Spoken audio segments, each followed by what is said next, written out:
Assalamualaikum warahmatullahi wabarakatuh. Innal hamdalillah nahmaduhu ta'ala wa nasta'inuhu wa nastaghfiruh wa na'udzu billahi min syururi anfusina wa min sayyiati a'malina may yahdihillahu fala mudhillalah wa may yudlil fala hadiyalah. Asyhadu an la ilaha illallah wahdahu la syarikalah wa asyhadu anna Muhammadan abduhu wa rasuluhu alladzi la nabiyya ba'da. Qala Allah Ta'ala fi kitabihil karim, ya ayyuhalladzina amanu taqullaha haqqa tuqatih wa la tamutunna illa wa antum muslimun. Ya ayyuhan nasu taqu rabbakum alladzi khalaqakum min nafsin wahidah wa khalaqa minha zawjaha wa batha minhuma rijalan katsiran wa nisaa'a wa taqullaha alladzi tasaaluna bihi wal arham innallaha kana 'alaikum raqiba. Ya ayyuhalladzina amanu taqullaha wa qulu qawlan sadida yuslih lakum a'malakum wa yaghfir lakum dzunubakum wa may yuti'illaha wa rasulahu faqad faza fawzan 'azima. Amma ba'du. Alhamdulillah, segala puji hanya milik Allah Subhanahu wa taala. Salawat dan salam tidak lupa senantiasa kita curahkan kepada nabi kita Nabi Muhammad sallallahu alaihi wasallam beserta keluarganya, sahabatnya, tabi'in, tabi'ut tabi'in dan para pengikutnya yang senantiasa istiqomah di atas sunnahnya Nabi Muhammad sallallahu alaihi wasallam hingga akhir zaman. Di pertemuan yang lalu ya kita sudah memasuki tentang syarat dan rukun yang berhubungan dengan puasa ya, yang berkaitan dengan puasa.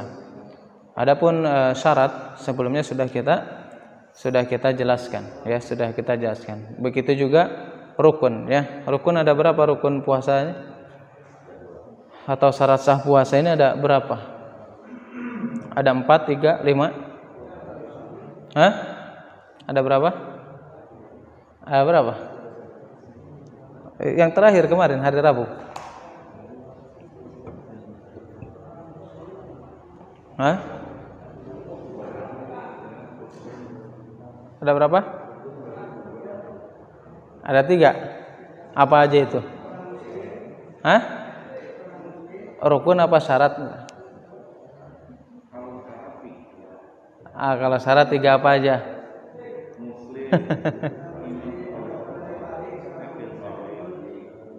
Muslim, akil balik, terus terbebas dari udzur. Ini apa ini? Rukun apa syarat ini? Kalau rukun ada 3 apa 4? Hah? Masya Allah. Kemarin di Rabu ini dijelaskan itu. Hah? 2. Rukun itu ada 2. Niat sama apa kemarin? Ya? Meninggalkan sesuatu yang membatalkan puasa. Benar enggak? Benar kan? Ya, meskipun para ulama juga ada yang membagi 3, tapi intinya 2. Intinya 2. Ya, jadi niat sama apa? Sama apa? Meninggalkan sesuatu yang membatalkan. Sampai di situ ya di pertemuan yang lalu ya. Kemudian ya di pembahasan yang selanjutnya ya, sebelum kita membahas tentang hal-hal yang membatalkan puasa, begitu juga hal-hal yang tidak membatalkan puasa ya. Perlu kita ingat ya, perlu kita fahami bahwasannya di dalam Islam banyak keringanan-keringanan yang diberikan oleh Allah Subhanahu wa taala kepada pemeluknya, termasuk dalam hal masalah puasa. Ada orang-orang yang memang mereka mendapatkan keringanan untuk tidak melakukan puasa. Karena memang Allah Subhanahu wa taala menjelaskan dalam surat Al-Baqarah ayat 185, Allah Subhanahu wa taala menjelaskan yuridullahu bikumul yusra wa la yuridu bikumul usra. Jadi dalam ayat puasa ya, surat Al-Baqarah ayat 185 ya, kurang lebih 185 apa 144 nanti dicek ya. Yang jelas Allah Subhanahu wa taala berfirman apa? Yuridullahu bikumul yusra wa la yuridu bikumul usra. Dengan puasa ini Allah tidak ingin memberatkan kepada kalian. Dengan puasa ini justru Allah ingin memberikan kemudahan kepada kalian, ya kepada kita semuanya. Dan kemudahan dalam agama Islam, ya, kemudahan dalam syariat Islam, ya, itu ada dua.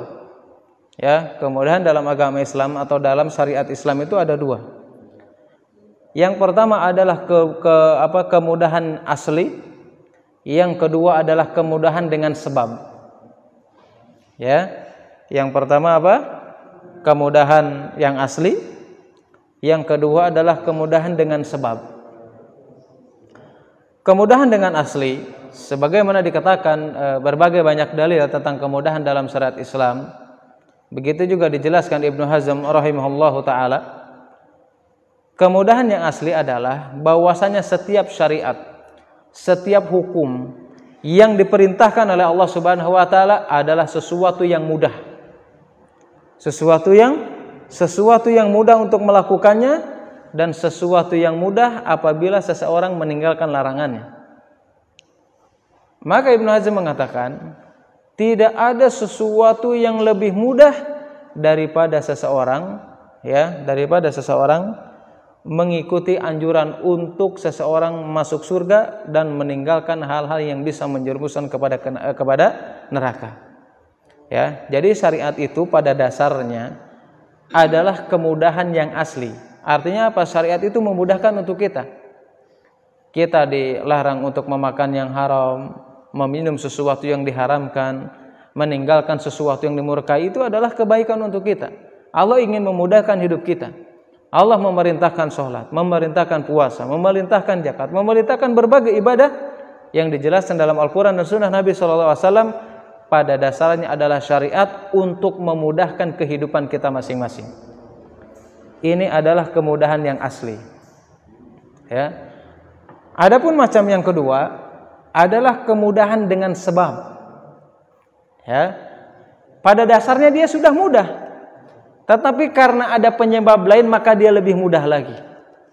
Contoh misalkan, kita tadi sudah paham ya, kemudahan itu ada dua, yang asli dan karena sebab. Kalau yang asli adalah semua berbagai syariat dan hukum adalah mudah, Allah mudahkan untuk kita. Kemudian yang kedua, kemudahan karena sebab, yaitu adalah pada dasarnya ibadah itu sudah mudah, tetapi ada sebab lain sehingga kita lebih mudah lagi untuk mengerjakannya. Contoh, ketika kita seorang musafir untuk melakukan sholat, atau ketika sakit mungkin, ibadah sesuatu kemudahan, tetapi Allah mudahkan lagi apabila kita bersafar atau kita sedang sakit, maka boleh kita menjamahnya atau mengkosornya. Mudah enggak? Mudah. Berarti ini kemudahan yang disebabkan karena kemudahan yang sebelumnya. Jadi pada dasarnya syariat sudah mudah, kemudian dimudahkan lagi oleh Allah Subhanahu wa taala karena sebab. Atau misalkan pada hakikatnya, sebagaimana kita melaksanakan puasa di bulan Ramadan. Puasa adalah sesuatu syariat yang pada dasarnya hukum dan syariat Islam adalah mudah, dimudahkan oleh Allah Subhanahu wa taala. Tetapi Allah lebih mudahkan lagi dengan sebab yang lainnya. Contohnya dengan apa? Ketika kita musafir atau kita ketika sakit, boleh berpuasa ataupun boleh tidak berpuasa. Udah mas syariatnya mudah, kemudian diberikan kemudahan lagi dengan sebab yang lainnya. Inilah agama Islam. Ya, jadi nggak ada yang sulit. Yang sulit itu apa? Ketika kita patokannya hawa nafsu. Kalau kita patokannya hawa nafsu, apapun yang disyaratkan pasti sulit. Wah, nggak sesuai ini dengan hawa nafsu, nggak sesuai dengan syahwat, nggak sesuai dengan keinginan pribadi, ya sudah, ya, susah. Syariat apapun susah. Mau makan pakai tangan kanan pun kalau bertentangan dengan hawa nafsu dan mengikuti hawa nafsu susah. Padahal kalau secara ini gampang aja. Bismillah menggunakan tangan kanan. Agama Islam ini memudahkan. Inna dina yusrun walan yusadda dina illa ghalabahu. Agama Islam ini mudah, dipermudah kita untuk melakukannya. Enggak perlu mempersulit. Enggak perlu mempersulit dengan agama ini. Mudah saja. Ini Al-Quran, ini Sunnah, ini dikatakan para ulama, ini kesepakatan ulama, ya sudah lakukan saja. Ngapain kita harus bersusah payah melakukan sesuatu yang memang di luar nalar, bahkan di luar Al-Quran dan Sunnah Nabi SAW, mempersulit diri kita sendiri. Ya, harus kita pahami dulu. Jadi agama Islam itu mengandung kemudahan, baik kemudahan secara asli yaitu syariat dan hukumnya, atau yang kedua adalah kemudahan karena sebab. Contohnya adalah karena kita membahas puasa. Contohnya ketika kita diwajibkan puasa, maka puasa ini menjadi mudah, lebih dimudahkan lagi oleh Allah Subhanahu wa taala kapan?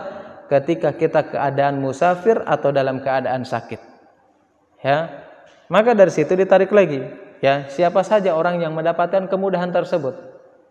Ya, siapa saja orang yang mendapatkan kemudahan untuk tidak berpuasa atau harus berbuka puasa? Ya, sebagaimana yang kita pahami, yang pertama adalah siapa? Musafir. Orang yang berada dalam perjalanan. Ya. Para ulama menjelaskan, ya, musafir ini mendapatkan kemudahan untuk tidak berpuasa itu dalam 3 kondisi. Ada 3 kondisi di situ. Yang pertama, kalau seandainya ketika kita safar, puasa ini memberatkan dan membahayakan diri kita, ya, maka para ulama mengatakan haram seseorang untuk melakukan puasa. Sebagaimana yang dilakukan Rasulullah SAW dalam sebuah hadis Nabi SAW, bahwasanya ketika Fathul Makkah, Nabi Muhammad SAW, ya, bersafar bersama para sahabatnya. Ketika sampai Qura al-Ghamim, suatu lembah antara Madinah dan Makkah, cuaca memang memberatkan ketika itu. Intinya kondisi ketika itu sangat berat. Ketika seseorang berpuasa, intinya akan mendapatkan madarat yang lebih berat, yang lebih besar. Maka Rasulullah SAW memerintahkan kepada salah satu sahabatnya untuk mengambilkan gayung dan diisikan air. Kemudian Rasulullah meminum di hadapan para sahabat. Untuk menunjukkan apa? Membolehkannya seseorang untuk membatalkan puasa ketika dalam keadaan yang sangat darurat dan membahayakan. Bahkan di antara mereka para sahabat tidak ada yang mengikuti, tidak ada yang tidak mengikuti Rasulullah. Mereka melanjutkan puasa dengan alasan sayang waktu, sudah mendekati waktu buka. Tetapi Nabi mengatakan apa? Ulaikal uso, 3 kali. Mereka telah bermaksiat. Artinya apa? Dia memaksakan sesuatu yang membahayakan dirinya. Ya, maka apa? Orang yang safar itu kondisi yang pertama boleh dia tidak berpuasa kapan? Ketika apabila dia berpuasa mendatangkan bahaya dan madarat, maka haram bagi dia untuk berpuasa.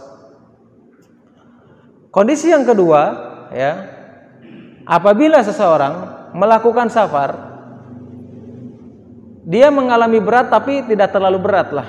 Seperti hal yang pertama. Ya, kalau yang pertama itu sangat berat lah ya.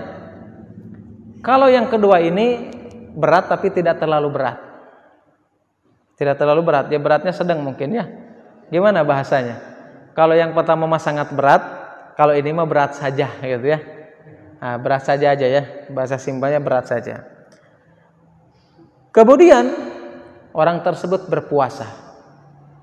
Ya, maka para ulama mengatakan, jumhur ulama, mayoritas ulama mengatakan, maka dalam hal ini adalah makruh atau dibenci. Kenapa? Karena dia mengabaikan keringanan kemudahan yang sudah diberikan oleh Allah Subhanahu wa taala. Ya, tapi kalau seandainya puasa juga sah juga. Boleh-boleh saja. Tetapi sebagian ulama mengatakan kalau dalam keadaan berat kemudian dia puasa, maka hukumnya dibenci atau makruh meskipun di situ beratnya itu tidak terlalu berat, tidak sangat beratnya. Maka di sini dibenci.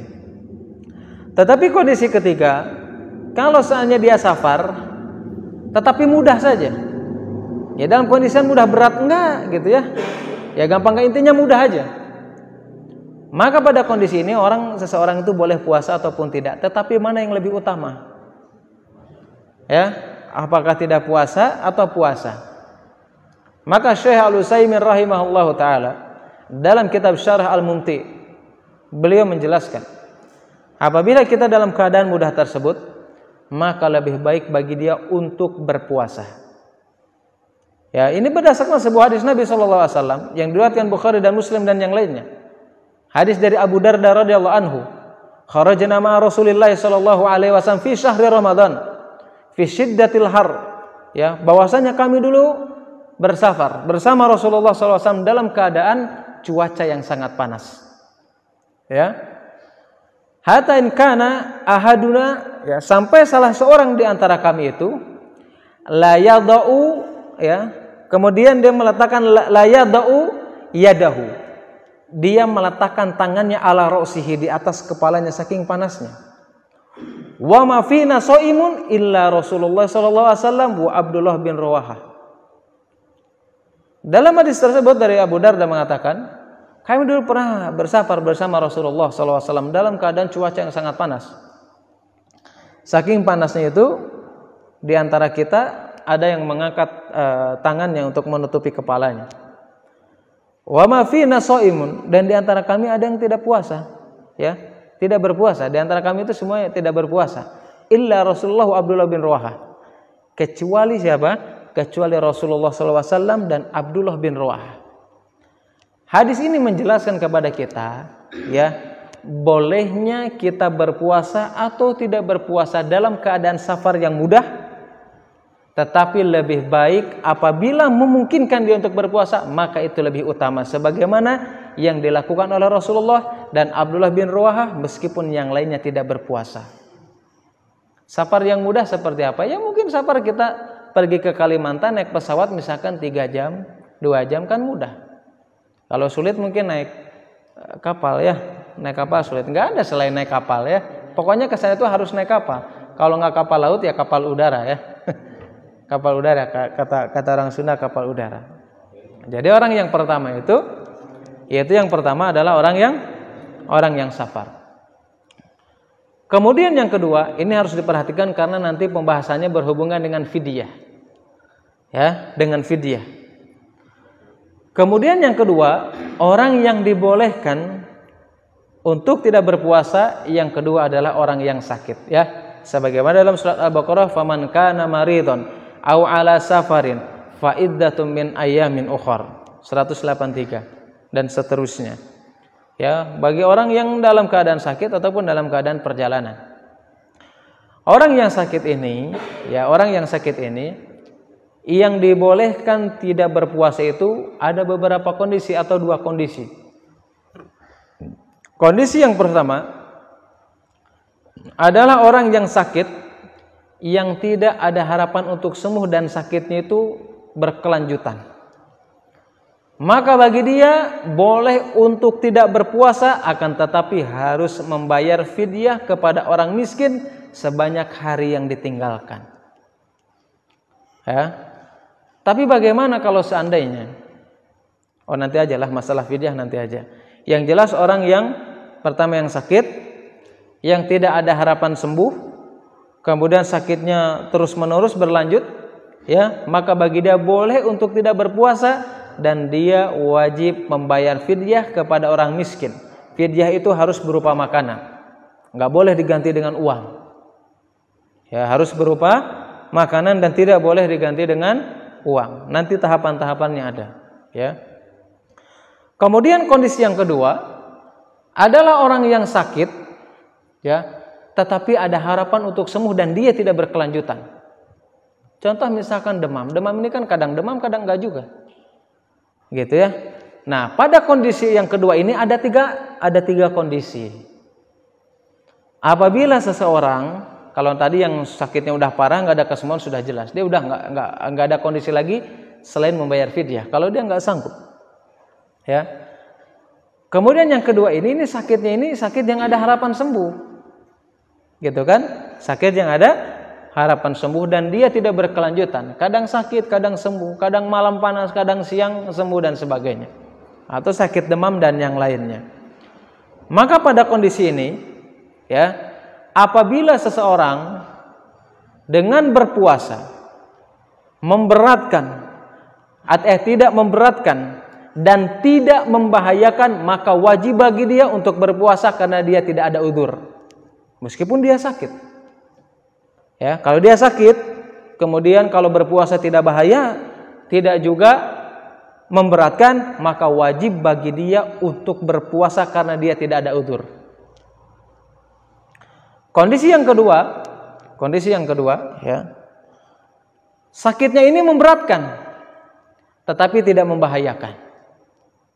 Ya, memberatkan kalau dia berpuasa itu memberatkan, tapi tidak membahayakan.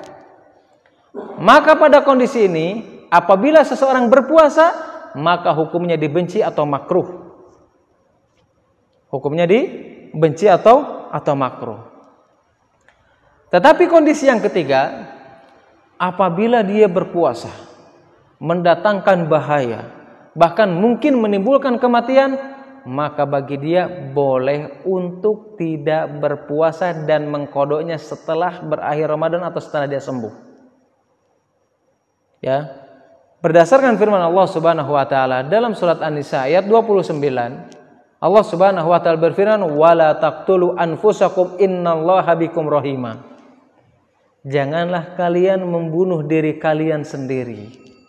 Innallaha bikum rahima. Sesungguhnya Allah itu penyayang kepada kalian. Ya, ini poin yang ketiga. Jadi apa? Kondisi kalau misalkan bisa mematikan, ya, atau bisa menjadikan seseorang itu mati, maka bagi seseorang boleh untuk tidak berpuasa, tetapi dia harus mengkodoknya. Nanti ya, antara kodo dan fidyah nanti terakhir. Kemudian yang ketiga, seseorang yang boleh tidak berpuasa. Yang ketiga adalah orang yang hamil dan menyusui. Tetapi ini juga ada 3 kondisi. Ya, ada 3 kondisi, nggak bisa kita pukul rata. Pokoknya hamil dan menyusui harus kodo atau dan sebagainya, nggak bisa dipukul rata. Yang hamil dan menyusui ini ada tiga apa? Ada 3 kondisi. Yang pertama adalah apabila orang yang hamil ini dan menyusui ini khawatir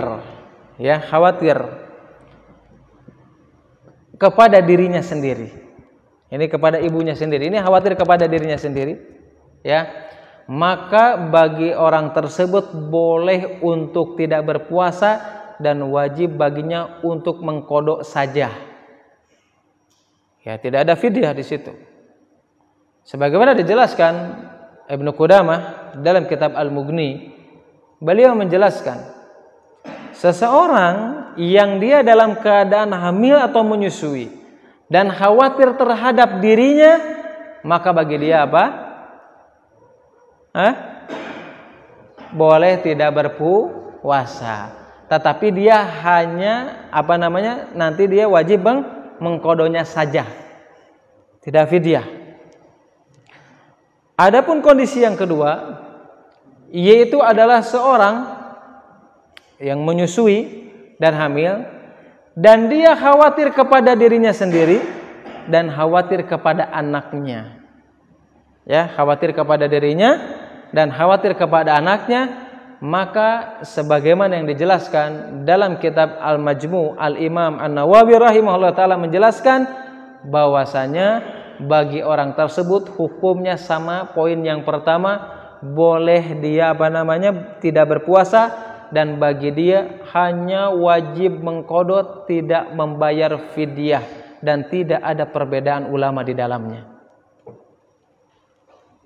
Adapun kondisi yang ketiga, apabila seorang yang menyusui, ya hamil juga, tetapi dia khawatir kepada anaknya. Kalau yang pertama khawatir kepada dirinya, yang kedua khawatir kepada dirinya dan anaknya, dan yang ketiga khawatir kepada anaknya atau bisa mengganggu janinnya. Tetapi para ulama itu menggarisbawahi, khawatir kepada anaknya ini harus sesuai dengan diagnosa dokter. Bukan hanya sekedar khawatir. Ya, khawatir di sini harus sesuai dengan diagnosa dokter dan harus sesuai dengan pengalaman yang sudah terjadi. Ya, kalau hanya sekedar khawatir saja nggak bisa. Harus puasa. Harus khawatirnya kata dokter, diagnosa. Nah, kita memutuskan emang siapa kita? Dokter juga bukan, mantri juga bukan. Ya. Jadi kondisi ketiga, apabila seorang ibu yang menyusui dan hamil khawatir kepada anaknya sesuai dengan diagnosa, ya, maka baginya itu ada 3 kondisi. Ini kondisinya banyak kan? Sedikit-sedikit. Kalau kondisinya dijelaskan banyak, nanti di sini kondisinya enggak ini ya, kondisinya malah makin ruwet nih yang hadir. Nah, kalau khawatir kepada anaknya, kepada janinnya, ini ada 3 kondisi. Pendapat yang pertama pendapatnya Hasan Al-Basri, pendapatnya Al-Auza'i, pendapatnya Atha, pendapatnya Rabi'ah, dan pendapat yang lainnya bahwasanya bagi orang tersebut boleh tidak berpuasa dan dia hanya membayar qada saja. Hanya mengqada saja. Pendapat yang kedua, ya, pendapatnya Sa'id bin Jubair. Apabila orang yang menyusui takut kepada anaknya, ya, bahaya dan sebagainya, maka pendapatnya Sa'id bin Jubair, maka dia hanya membayar fidyah saja, enggak mengqada. Nah, ini pendapat yang kedua. Pendapat yang ketiga, apabila dia khawatir kepada anaknya, boleh dia tidak berpuasa dan dia wajib membayar fidyah dan qada. Ini pendapatnya Mujahid dan pendapatnya Imam Syafi'i. Jelas ya? Nah, mana pendapat yang mendekati? Dikatakan dalam kitab Al-Ijma' Ibnu Munzir rahimahullahu taala, pendapat yang mendekati adalah pendapat yang pertama, maka dia wajib untuk mengqada saja. Jelas ya? Jelas apa bingung ini? Jelas? Masih ada waktu 11 menit. Ya, jelas. Jadi poin yang keberapa ini yang boleh tidak puasa ini? 3. Kemudian poin yang keempat, ya, poin yang keempat, yang boleh tidak berpuasa adalah orang yang haid dan nifas. Sebagaimana hadis Nabi SAW dari Aisyah, bahwasanya ia berkata, bahwasanya Nabi SAW bersabda, "Alaisa idza haddat lam tusalli wa lam tasum, fadzalika nuqsanu diniha." Bukankah apabila kalian, maksudnya perempuan, apabila dia hadat, apabila dia haid atau nifas, lam tusalli wa lam tasum, kalian tidak boleh sholat dan dia tidak boleh berpuasa. Fadzalika nuqsanu diniha, dan inilah kekurangan daripada agamanya. Bahkan dalam hadis Aisyah yang lain mengatakan apa? Kami dulu pernah mengalami di zaman Rasulullah SAW, ya, yaitu haid. Kemudian Rasulullah SAW memerintahkan untuk mengqada puasa tetapi tidak untuk sholat. Ya, maka dalil ini menjelaskan orang yang haid dan nifas itu, maka dia tidak sah untuk berpuasa. Kenapa? Hikmahnya apa? Hikmahnya kita, memang para ulama berbeda pendapat.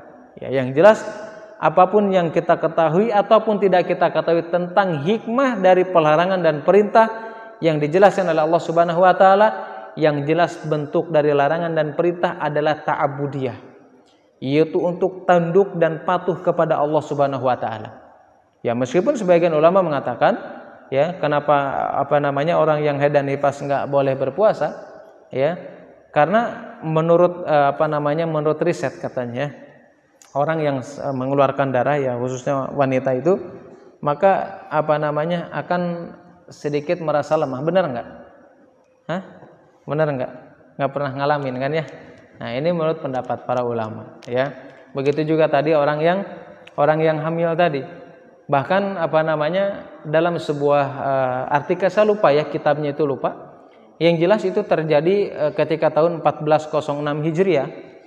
Itu ada semacam seminar di Mesir. Ya, di Mesir itu para dokter membahas tentang orang-orang yang menyusui, ya, yang apakah bahaya atau tidak kalau mereka berpuasa. Tetapi menurut riset di situ, ya, itu tahun 1406 Hijriah, saya lupa dalam kitabnya itu, yang jelas para dokter mengatakan sebetulnya enggak berbahaya apabila seorang hendak berpuasa dalam keadaan hamil atau menyusui. Wallahu a'lam bishawab. Ya, ini menurut riset. Kemudian poin yang kelima, seseorang yang boleh tidak berpuasa, apa itu yang kelima? Sakit udah, safar udah, menyusui dan menghamili udah. Gimana? Kalau gila itu syarat. Itu bukan boleh tidak puasa, itu enggak boleh puasa itu.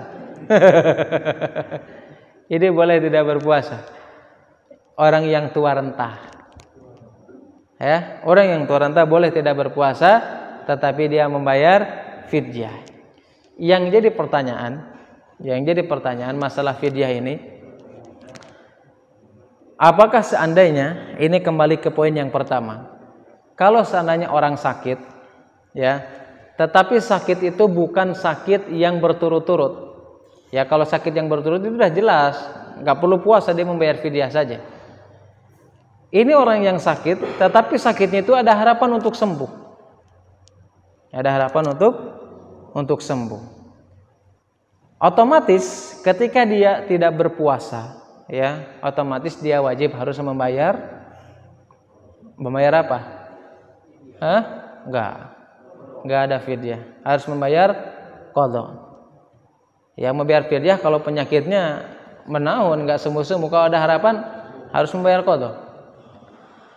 Nah, apabila orang yang sakit ini, ya, dia kan kalau udah sembuh diwajibkan harus mengqadha nih, ya. Sebelum Ramadan berakhir, ya, maka ajalnya dicabut oleh Allah Subhanahu wa taala. Apakah dia berhutang dengan puasanya atau tidak? Maka para ulama menjelaskan, apabila orang yang dia sakitnya itu tadi ya, bukan masih ada harapan sembuh, kewajiban dia ketika sudah sembuh maka harus mengqadha sesuai dengan hari yang dia tinggalkan. Apabila dia wafat sebelum menunaikan qadha-nya, wafatnya itu sebelum menunaikan qadha atau sebelum Ramadan berakhir, maka bagi dia tidak ada kewajiban hutang puasa. Tidak ada kewajiban hutang puasa. Ya, tidak ada kewajiban hutang puasa. Kapan ada kewajiban hutang puasa? Ada kewajiban hutang puasa, yaitu adalah ketika orang ini sembuh, ya, sembuh ini, kemudian dia mengulur-ngulur untuk mengqadhanya tanpa udzur syar'i, kemudian dia wafat, maka dia wajib dan dia memiliki hutang puasa. Ya, kalau pertama apa?